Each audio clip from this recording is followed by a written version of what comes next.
Beaucoup d'entrepreneurs essayent d'éviter les niches. Voyant des grandes entreprises installées sur de larges marchés, ils sont tentés de ratisser large.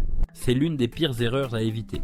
Pour construire sa réussite, toute entreprise doit démarrer par une niche, s'établir, puis s'agrandir. Exemple.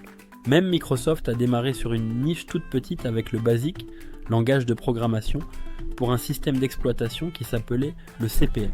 En d'autres termes, pour délivrer un produit ou un service unique, il faut se placer sur une niche, la faire fructifier, puis une seconde et ainsi de suite. Donc, au lieu de commercialiser des offres avec pour objectif de satisfaire un maximum de personnes pour une petite partie de leurs besoins, nous allons voir comment identifier au préalable une niche de marché pour pouvoir répondre efficacement aux besoins et attentes de vos clients. Pour autant, dites-vous que votre positionnement initial n'est pas obligatoirement définitif. Il n'en reste pas moins qu'au départ, il est préférable de tester son idée sur un public précis, d'affiner son idée au fil du temps pour ensuite élargir sa cible. Vous avez dû constater à quel point un marché peut être vaste.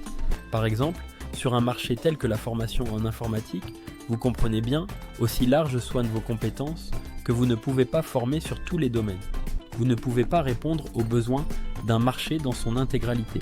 C'est de cette problématique que vient le concept de segmentation. La segmentation est le processus qui permet de diviser un marché aux besoins hétérogènes en groupes plus petits, segments homogènes, afin d'appliquer des stratégies spécifiques. En découpant un marché, on trouve des segments, en découpant des segments, on retrouve des niches.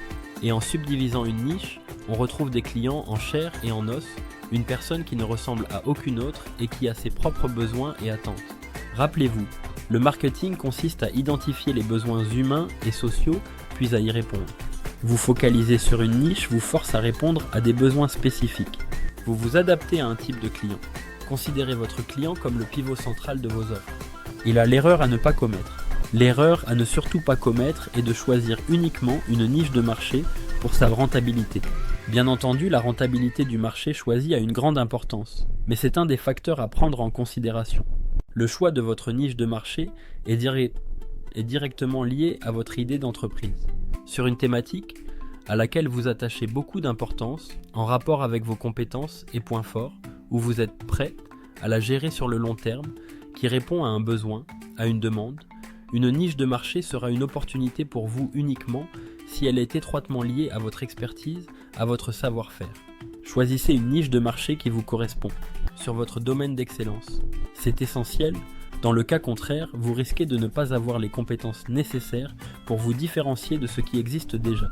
Une erreur capitale à éviter, et très souvent commise,